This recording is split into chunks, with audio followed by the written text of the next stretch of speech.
नाजरीन आदाब, आप देख रहे हैं INN की खास पेशकश खास बात। मैं हूं शेख अहमद अली। वो दिन हिंदुस्तानी शहरी कैसे भूल सकते हैं जब एक भगवा धारण खातून ने बाबा कौम महात्मा गांधी के अलामती पुतले को गोली मारकर जश्न मनाया था। फिर वो बयानात भी कैसे भुलाए जाएंगे जिसमें महात्मा के कातिल को एक और भगवा धारण खातून ने कौम परस्त कहा था। ये खातून खैर से आज मुल्क की पार्लियामेंट में भोपाल की नुमाइंदगी करती है। बापू का यौम पैदाइश हो के यौम शहादत मुल्क की आवाम को ये याद दिलाता है कि हमारा मुल्क कितनी जद्दोजहद के बाद एक आज़ाद और जमहूरी मुल्क बना। इसके लिए किन किन लोगों ने क्या क्या कुर्बानियाँ दी, किस तरह एक दूसरे का ख्याल रखा जाता है, किस तरह हर किसी की कुर्बानी की कदर की जाती है। आज भी देश की आवाम को जहाँ गांधी जी की तालीमात अच्छी तरह याद है, उनके खिलाफ जहर उफशानी करने वाले और उनकी खुलेआम बेइज्जती करने वाले सबको याद रखा जाएगा। दुनिया भर में भारत के इस सपूत को इसकी मसावत, अदम तशद्दुद, भाईचारे, एहतराम और कमाल सियासी बसीरत के लिए याद किया जाता है। जनूबी अफ्रीका, कनाडा, अमेरिका, ऑस्ट्रेलिया और अरब ममालिक और दीगर ममालिक में महात्मा गांधी को काफ़ी एहतराम से याद किया जाता है। दुनिया भर में फैली हिंदुस्तानी बिरादरी भी बापू को याद करते हुए मुल्क को उनके बताए हुए रास्ते पर गामजन करने का अहद करते हैं। मुल्क भर में बापू के नाम पर प्रोग्राम होते हैं। वो लोग भी शामिल होते हैं जो बापू की तालीमात को पैरों तले रौंदते हैं। मुल्क में जारी तशद्दुद के माहौल में आज महात्मा गांधी की तालीमात की ज़रूरत को शिद्दत से महसूस किया जा रहा है। जिन अफराद ने बापू को शहीद किया और जिसके पसे पर्दा जो नज़रियात कार फरमा थे, वो अफराद आज साहिब इख्तिदार है। बज़ाहिर ये सियासी टोला बापू का नाम भरपूर तरीके से इस्तेमाल करता है, लेकिन काम बिल्कुल मुख्तलिफ। उनका हर काम तशद्दुद, गैर जमहूरियत, अदम रवादारी और धौंस जमाने से होता है, लेकिन लबों पर बापू का नाम रख ही लेते हैं। लेकिन इनमें से कुछ तो बापू को बुज़दिल भी करार देते हैं और दिल की बात ज़बान से कह देते हैं। ये सब वो हैं जो गॉडसे के चाहने वाले हैं, जिसने गांधी जी को कत्ल किया था, लेकिन नज़रियात को ख़त्म नहीं किया जा सकता। आज महात्मा मुल्क के तमाम लोगों के दिलो दिमाग में एक नज़रिए के तौर पर मौजूद है। अदम तशद्दुद का नज़रिया थोड़ा सा कमज़ोर ज़रूर हुआ है, लेकिन ख़त्म नहीं हुआ। आज भी इसमें ताकत मौजूद है और इसकी ज़रूरत भी है, जिससे गॉडसे को चाहने वाले इख्तिदार में आए हैं। उन्हें मुल्क की काया पलटने की भरपूर कोशिश की और आज भी इसी कोशिश में लगे हुए हैं। यही वजह है कि हुकूमत ने भी तशद्दुद का रास्ता अपनाया है। तुलबा पर तशद्दुद, किसानों पर तशद्दुद, सियासी मुखालिफिन पर तशद्दुद, ख़वातीन पर तशद्दुद, सवाल उठाने वालों पर तशद्दुद, कमज़ोर तबक़ात पर तशद्दुद। आज के मुल्क की तस्वीर में साफ नज़र आता है। मॉब लिंचिंग एक वाज़ेह हकीकत है। कई मरकज़ी वज़रा तशद्दुद की वकालत करते हुए नज़र आते हैं। बापू की तालीमात को यकसर नज़रअंदाज करते हुए मुल्क की पॉलिसियाँ बनाई जा रही हैं। अंदरूनी इत्तेहाद, भाईचारे और दोस्तियों को कमज़ोर करने की भरपूर कोशिश की जा रही है। एक तबके को दूसरे तबके से लड़ाते हुए सियासी खेल जारी है। जिस जमहूरियत को बचाने के लिए बापू ने ज़िंदगी भर जद्दोजहद की थी, आज उस जमहूरियत को कमज़ोर कर दिया गया। जमहूरी इदारों, जमहूरी तरीक़ों और जमहूरी तरीक़े हुक्मरानी की कोई अहमियत नहीं है। इंसाफ का खून, जवाबदेही में लापरवाही और हुक्मरानी की कमज़ोरियों ने मुल्क पर वही हालात लाए हैं जो बरतानवी राज के दौरान हुआ करते थे। सवाल उठाने वाले सहाफ़ियों का कत्ल, सवाल उठाने वाले जहदकारों को जेल भेजना मौजूदा हुकूमत की कारकर्दगी है। मुल्क के अवाम को रोज़गार देना, तालीम और हुनर के मौक़े देना, तरक्याती काम करना और मुल्क का विखार बढ़ाना हुकूमत की शायद तरजीह नहीं है। मौजूदा हुकूमत सिर्फ मजहबी नारों, मजहबी जुनूनियत को परवान चढ़ाते हुए चंद साहूकारों और कॉरपोरेट घरानों की खिदमत में लगी है। आज मुल्क का किसान, मुल्क का जवान, मुल्क के तमाम शहरियान ये सोचने पर मजबूर है कि आया मुल्क आज़ाद है या अभी भी बरतानवी राज में है।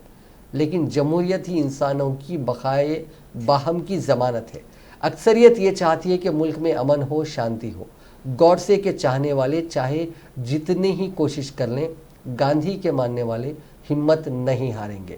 अदम तशद्दुद की आखिरकार जीत होगी, मसावत और भाईचारे की जीत होगी और बापू के यौम पैदाइश के मौके से अवाम इन बातों को अच्छी तरह याद रखेंगे।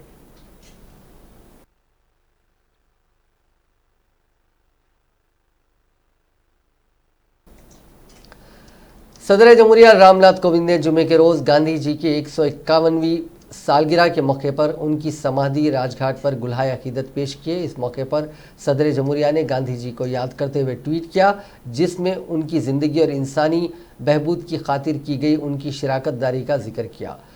कोविंद ने ट्वीट किया कि गांधी जी की सालगिरह के मौके पर मैं शुक्रगुजार हूँ कि कौम की जानिब से बाबा कौम गांधी जी को खिराज अकीदत पेश करता हूँ। सदर जमहूरिया के अलावा वज़ीर आज़म नरेंद्र मोदी और साबिक़ वज़ीर आज़म मनमोहन सिंह और दीगर कौमी कायदीन ने महात्मा गांधी को खिराज अकीदत पेश किया।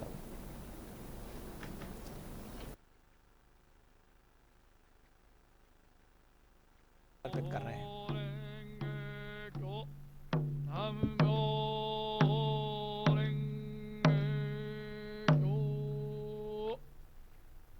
गांधी जी के व्यक्तित्व, गांधी जी के कृतित्व को शत शत नमन, गांधी जी के विचारों को नमन, गांधी जी के दर्शन को नमन, गांधी जी की सोच को नमन, गांधी जी के विचार को नमन, गांधी जी की मान्यताओं को नमन, गांधी जी की नीति रीत को नमन। के लिए एक बहाई प्रार्थना। प्रधानमंत्री नरेंद्र मोदी की अगुवाई में आज पूरा देश, बल्कि यूं कहें कि पूरा विश्व महात्मा गांधी को याद कर रहा है, उनके विचारों को याद कर रहा है। जिस तरह से उन्होंने न सिर्फ अंग्रेजों के खिलाफ लड़ाई लड़ी, न सिर्फ ये दर्शन दिया कि अहिंसा और सत्य के जरिए किस तरह से जीत हासिल की जा सकती है, किस तरह। साल 2012 में जब निर्भया वाकया हुआ तो सारे मुल्क में इस पर हंगामा हुआ। न सिर्फ मुल्क बल्कि इस वाकये की गूंज आलमी मीडिया में भी सुनाई दी। कई दिनों और कई हफ्तों तक ये वाकया मीडिया पर छाया रहा। इस वाकये ने कई सियासी बेरोजगारों को रोजगार दिया। बाद कई समाजी कारकुन सियासतदान बन गए और हुकूमत भी बना ली। इस वाकये को उस वक्त की हुकूमत की संगीन नाकामी के तौर पर पेश किया गया। ये मामला था भी संगीन। जल्द ही खातियों को गिरफ्तार किया गया, उन पर मुकदमा दर्ज किए गए, एक कानून भी बनाया गया जिसके तहत सख्त सजाएं मुकर्रर की गई। ये एक अच्छी पेशरफ थी। ये साल 2013 की बात थी, लेकिन निर्भया अस्मत रेजी मामले को हुकूमत के खिलाफ ज़बरदस्त शिद्दत से इस्तेमाल किया गया। एक साल के अंदर अंदर हुकूमत बदली, जो इख्तिदार पर थे वो महरूम हुए और जो बस इख्तिदार के लिए ही जिंदा थे वो विराजमान हुए। इसके बाद अस्मत रेजी और अस्मत रेजी के खातियों को देखने का अंदाज ही बदल गया। 2014 के बाद से आज तक हिंदुस्तान दुनिया भर में ज़्यादातर अस्मत रेजी और ख़वातीन के खिलाफ जिनसी जराइम के लिए जाना जा रहा है। आलमी मीडिया में हिंदुस्तान से आने वाले ज़्यादातर मनफी खबरों में अस्मत रेजी को नुमाया तौर पर देखा जा सकता है। निर्भया मामले में मुल्क ने देखा कि जिन्होंने भी ये जुर्म किया था उनके साथ कोई खड़ा नहीं था, हत्ता कि उनके अफराद खानदान ने भी मुजरिमों का साथ छोड़ दिया था। लेकिन साल 2014 के बाद मुल्क में नई सोच ने तरक्की की।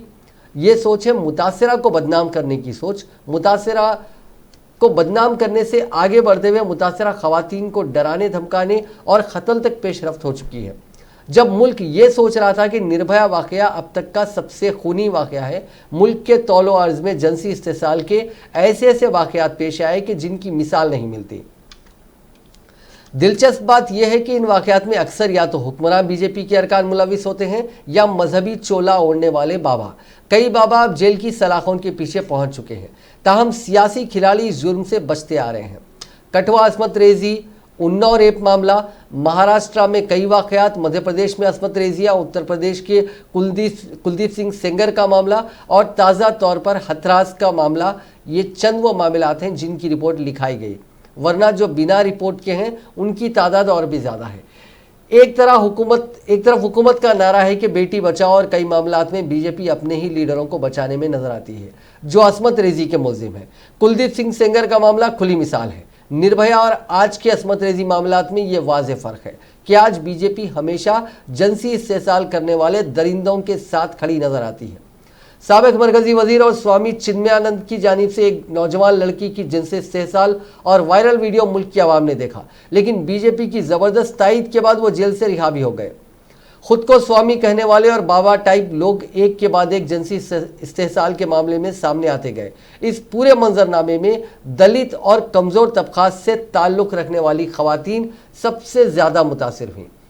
2014 के बाद से मुल्क के मीडिया पर हुकूमत का गहरा असर हुआ और मेन स्ट्रीम मीडिया ने भी अवामी मसाइल को छोड़कर अवाम की गलतियों पर ही ज़्यादा तवज्जो दी।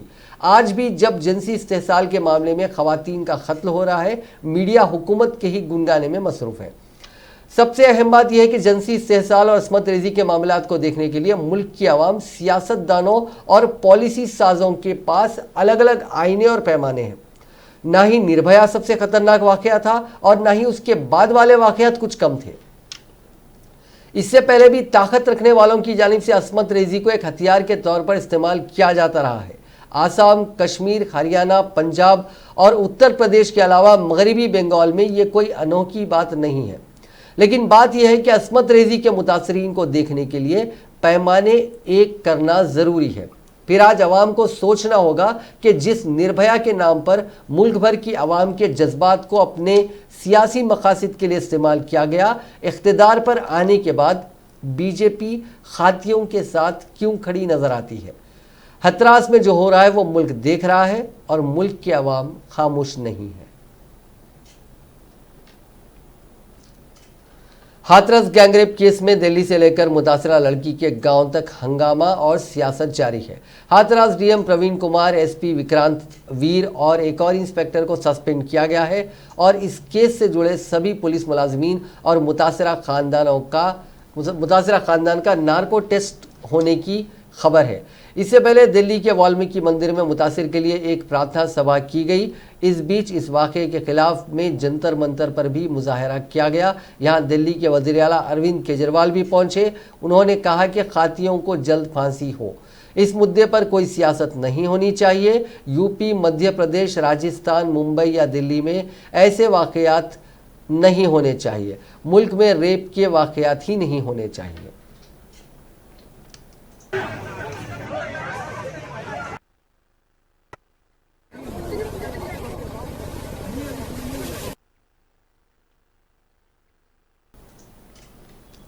उत्तर प्रदेश के ज़िले हाथरस में 19 साला दलित मुतासरा लड़की के गांव में मुलजिमीन के कुंबे की जानिब से अपने बच्चों को बेकसूर बताने और मुतासरा के वालिद की जानिब से पूरे साने हैं कि सीबीआई जांच कराने के मुतालबे के साथ गांव में इस्तिराब अंगेज सुकून का दौरा है।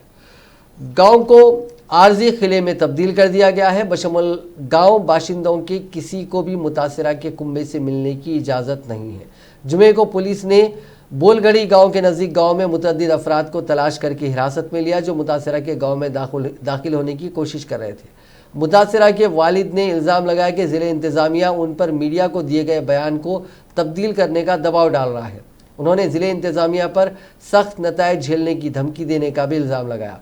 मुतासरा के वालिद के मुताबिक हम ज़िले इंतज़ामिया से आजिज़ आ चुके हैं। वो हम पर लगातार इस बात के लिए दबाव बना रहे हैं कि हम मीडिया से ना मिले, मीडिया को दिए गए अपने बयान को तब्दील कर दें। वालिद ने पुलिस पर एक सादे कागज़ पर ज़बरदस्ती दस्तखत लेने का भी इल्ज़ाम लगाया। वहीं इस पूरे मामले में इलाहाबाद हाईकोर्ट ने आज खुद नोटिस लेते हुए रियासती और हाथरस ज़िले इंतज़ामिया के साथ मुतासरा कुंबे को 12 अक्टूबर को अदालत में तलब किया है। इस ज़िमन में कोर्ट का एहसास था कि अगर रियासती हुकूमत की जानिब से कुछ तसाहली पाई गई तो आला सतही जांच का हुक्म देने में ज़रा भी तामुल नहीं करेगी। इस दरमियान मरकजी वजीर राम माधव 3 अक्टूबर को लखनऊ पहुंच रहे हैं, जहां वो गवर्नर आनंदीबेन पटेल और वजीर आला योगी आदित्यनाथ से हाथरस वाक़े के बारे में तबादला ख्याल करेंगे।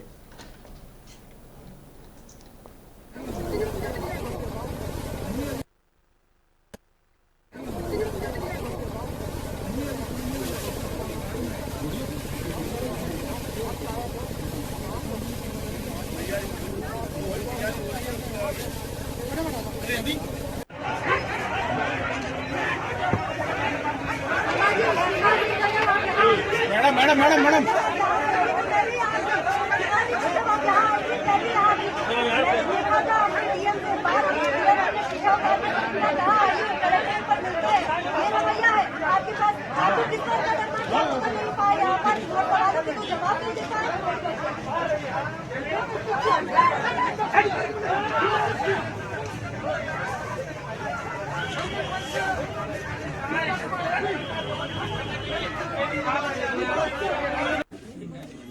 हाथरस मामले में सरकार द्वारा गठित एसआईटी और पीड़िता के गांव का तौर पर यहाँ परिवार से बातचीत के जो तीनों सदस्य हैं टीम थे वो पीड़िता के परिवार से बातचीत कर रहे थे और जो घटना है उनके बारे में जिक्र कर रहे हैं, पूछ रहे थे कि क्या पूरा मामला था।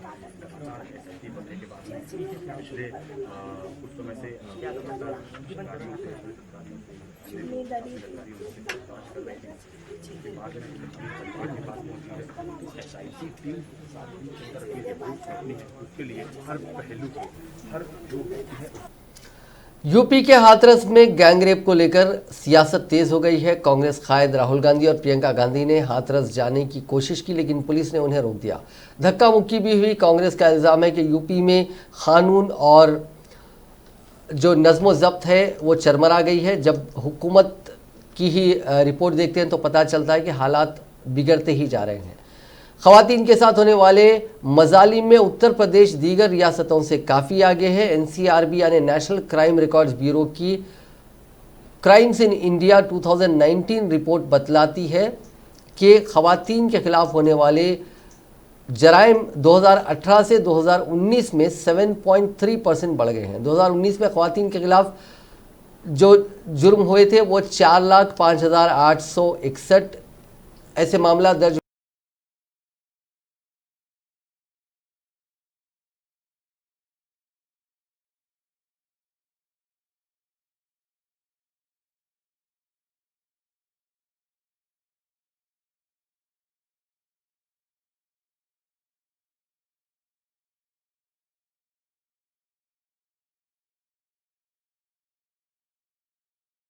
रेप केसेस की बात करें और एनसीआरबी की रिपोर्ट माने तो 2016 के बाद से लगातार रेप केसेस कम होते जा रहे हैं। 2015 के मुकाबले 2016 में रेप केसेस की तादाद बढ़कर 38,947 तक पहुंच गई थी, लेकिन उसके बाद से लगातार ये मामला कम हो रहे थे। भले ही सरकारी रिपोर्ट में नंबर गिरता दिख रहा हो, लेकिन ज़्यादातर रियासतों में हालात सुधरे नहीं। और अगर हम उत्तर प्रदेश की बात करें, क्या वहाँ ख़वातीन महफूज नहीं हैं, तो ये कड़वा सच है। पिछले 3 साल में ख़वातीन के खिलाफ होने वाले जो जराइम हुए हैं वहाँ उत्तर प्रदेश सबसे टॉप में रहा। 2017 में यहाँ 56,011 केसेस दर्ज हुए, जबकि 2018 में 59,445 और 2019 में 59,853 केसेस दर्ज हुए हैं। आज मुल्क भर में ख़वातीन के खिलाफ होने वाले जो क्राइम्स है उसमें 14.7% जो हिस्सा है वो उत्तर प्रदेश का है। हालांकि राजस्थान के आंकड़े ज़्यादा चौंकाने वाले हैं। वहाँ 2017 में 25,993 और 2018 में 27,866 केसेस रजिस्टर हुए थे, लेकिन 2019 में यह बढ़कर 41,550 हो गए, यानी सीधे सीधे 33% की बढ़ोतरी। कांग्रेस की जनरल सेक्रेटरी प्रियंका गांधी ने जुमे के रोज कहा कि इलाहाबाद हाईकोर्ट की लखनऊ बेंच ने हाथरस केस से मुतालिक आला ओहदेदारों को समन जारी किया। ये इस मामले में उम्मीद की एक किरण है। उन्होंने ट्वीट किया कि इलाहाबाद हाईकोर्ट का एक मजबूत और हौसला अफजा हुक्म आया है। पूरा मुल्क हाथरस के साथ लड़की के लिए इंसाफ का मुतालबा कर रहा है। कांग्रेस की उत्तर प्रदेश इंचार्ज ने कहा कि यूपी हुकूमत की तरफ से मुतासर अफराद के अहले खाना के साथ होने वाले गैर इंसानी और गैर मुनसिफाना सलूक के दरमियान हाईकोर्ट का हुक्म उम्मीद की एक किरण है।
दर्द जबलपुर जिले के एक गांव में घर के सहन में अपनी वालदा के साथ सो रही एक 2 साला बच्ची को अगवा और असमत दरी के इल्जाम में पुलिस ने 2 अफराद को गिरफ्तार कर लिया। Jabalpur district superintendent police S Bahuguna ने बताया कि पुलिस ने 2 साला बच्ची को अगवा और असमत दरी के इल्जाम में आज 12 साला सोनू ठाकुर और उसके साथी 20 साला शुभम को गिरफ्तार किया। उन्होंने बताया कि लड़की के वालिद ने 17 सितंबर को शाहपुरा पुलिस स्टेशन में लड़की के घर से लापता होने की शिकायत दर्ज कराई थी। बच्ची को उस वक्त अगवा किया गया जब वो 16-17 सितंबर की रात अपने वालिदैन के साथ सहन में सो रही थी। वाज़ेह है कि मुल्क भर में असमत दरी के वाक़यात तेज़ी से बढ़ रहे हैं। इससे कबल उत्तर प्रदेश के हाथरस से इज्तिमाई असमत दरी का मामला सामने आया था। इस मामले पर मुल्क के लोगों में नाराज़गी है। लोग मुतासरा अफराद के लवाहिकीन और मकतूला के लिए इंसाफ का मुतालबा करने के लिए सड़कों पर निकल रहे हैं। लोगों का मुतालबा है कि मुल्ज़िमीन को फांसी दी जाए, लेकिन ऐसे वाक़यात है कि कम होने का नाम नहीं ले रहे हैं। दुनिया भर में कोरोना से मुतासरीन का आंकड़ा 3 करोड़ 45 लाख से ज़्यादा हो गया। ठीक होने वाले मरीजों की तादाद 2 करोड़ 57 लाख 32,161 से ज़्यादा हो चुकी है। मरने वालों का आंकड़ा 10 लाख 29 हज़ार के पार हो चुका है। फिलहाल 78 लाख 17,695 एक्टिव केसेस हैं। मतलब इन मरीजों का अभी इलाज चल रहा है। इनमें से 99% मरीजों में इन्फेक्शन के हल्के अलामात पाए गए हैं, जबकि 1% यानी 66,139 मरीजों की हालत संगीन है। इनमें भी सबसे ज़्यादा 14,190 शदीद तौर पर बीमार मरीज अमेरिका और 8,944 हिंदुस्तान में हैं। अमेरिकी सदर डोनाल्ड ट्रंप ने तस्दीक की है कि वो और उनकी अहलिया मेलिना कोरोना वायरस से मुतासिर हो गए हैं। वाज़ेह है कि ट्रंप की तस्दीक से चंद घंटे कबल उनकी खातून मुशीर हॉप हैक्स का कोरोना टेस्ट भी मुस्बित आ चुका है। जुमे के रोज़ अपने ट्वीट में अमेरिकी सदर ने बताया कि उनका और उनकी अहलिया के कोरोना के टेस्ट का नतीजा मुस्बित आया है। मजीद ये कि उन्होंने फौरी तौर पर इलाज के इक़दाम शुरू कर दिए हैं। ट्रंप ने जोर देकर कहा कि वो और उनकी अहलिया मिलकर इस मरहले को पार करेंगे और कोरोना की वबा पर गालिब आएंगे। ट्रंप पहले ही ऐलान कर चुके हैं कि वो और उनकी अहलिया क्वारंटाइन में रहेंगे, ताहम उन्होंने इसकी मुद्दत का तयन नहीं किया। सेहत के उमूर से मुतालिक तिब्बी माहिरीन इस मकसद के लिए 14 रोज़ क्वारंटाइन में रहने की हिदायत करते हैं। इससे कबल अपनी खातून मुशीर हॉप हैक्स के बारे में ट्रंप ने बताया था कि हॉप ने संजीदगी और जिम्मेदारी के साथ तवील अरसे काम किया और इसी दौरान ज़रा भी आराम नहीं किया।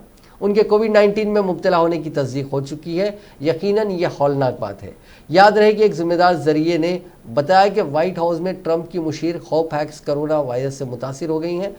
जराए ने वाज़ेह किया था कि होप ट्रंप के क्लिवलैंड के दौरे में उनके हमरा रही, जहां अमेरिकी सदर ने अपने डेमोक्रेटिक हरीफ जो बाइडन के साथ सदारती इंतखाबात के मुनाजरे में हिस्सा लिया। अमेरिकी सहाफ़ियों के मुताबिक मुतासरा खातून मुशीर चारशंबे के रोज़ मिनीसोटा के सफ़र में भी ट्रंप के साथ थी। ट्रंप वहां अपने इंतखाबी मजमे से मुलाकात के लिए गए थे। हिंदुस्तान में एक दिन में कोरोना के 81,484 नए केसेस आने के बाद जुमे के रोज़ मुल्क में मुतासरा अफराद की तादाद 64 लाख से तजावज़ कर गई और 53 लाख से ज़्यादा अफराद के सेहतयाब होने के बाद मरीजों की सेहतयाबी की शरह 83.70% हो गई। मरकज़ी वजारत सेहत के आदाद शुमार के मुताबिक अब तक मुल्क में कोरोना के 63,54,968 केसेस रिपोर्ट हुए हैं। वहीं गुज़िश्ता 24 घंटों में 1,095 अफराद की हलाकत के बाद अमवात की तादाद बढ़कर 99,773 हो गई है। हम आपको बता दें कि ये तादाद सुबह 8 बजे तक की है। हम आगे आपको एक और आंकड़ा बताने वाले हैं जो आज रात का है। आदाद शुमार के मुताबिक अब तक मजमूई तौर पर 53,52,068 अफराद सेहतियाब हो चुके हैं। वहीं मुल्क में अब भी 9,42,217 मरीज ज़ेरे इलाज हैं। हिंदुस्तान में कोरोना से मौतों का आंकड़ा आज 1 लाख के पार हो गया और ये महज आंकड़ा नहीं है, ये 1 लाख सांसें हैं जो कोरोना ने हमसे छीन ली है।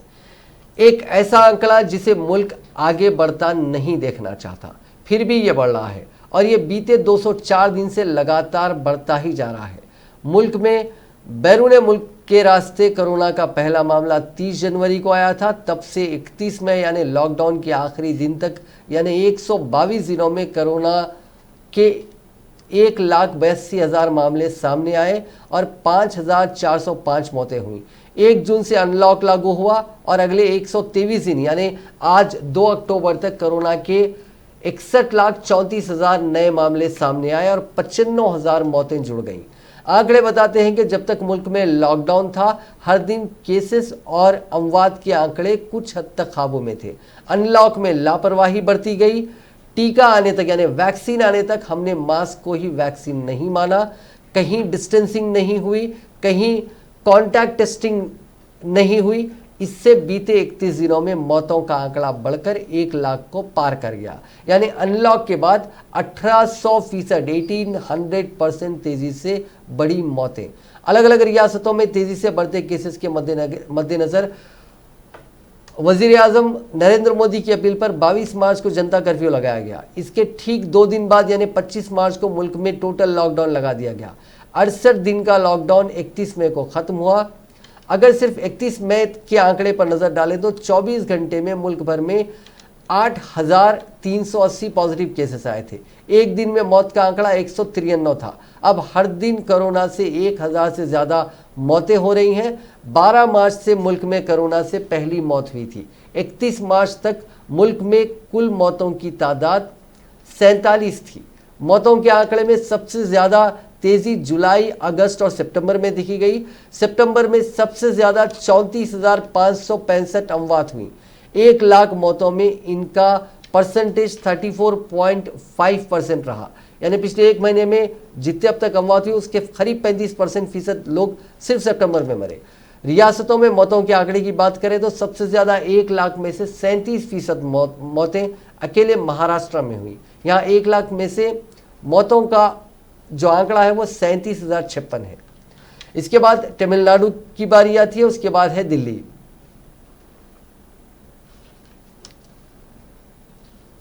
तेलंगाना में कोरोना वायरस यानी कोविड-19 के गुज़िश्ता 24 घंटों के दौरान 2009 नए केसेस और 10 अमवात रिकॉर्ड की गई हैं। इस तरह से रियासत में कोरोना के मुतासरीन की जुमला तादाद 1,95,609 रिकॉर्ड की गई है और जुमला 1145 लोगों की मौत हुई है। महकमे सेहत के मुताबिक रियासत में फिलहाल 28,620 कोरोना वायरस के एक्टिव केसेस पाए जाते हैं और 23,372 मुश्तबा मरीजों को इदारों या घरों में आइसोलेशन में रखा गया है।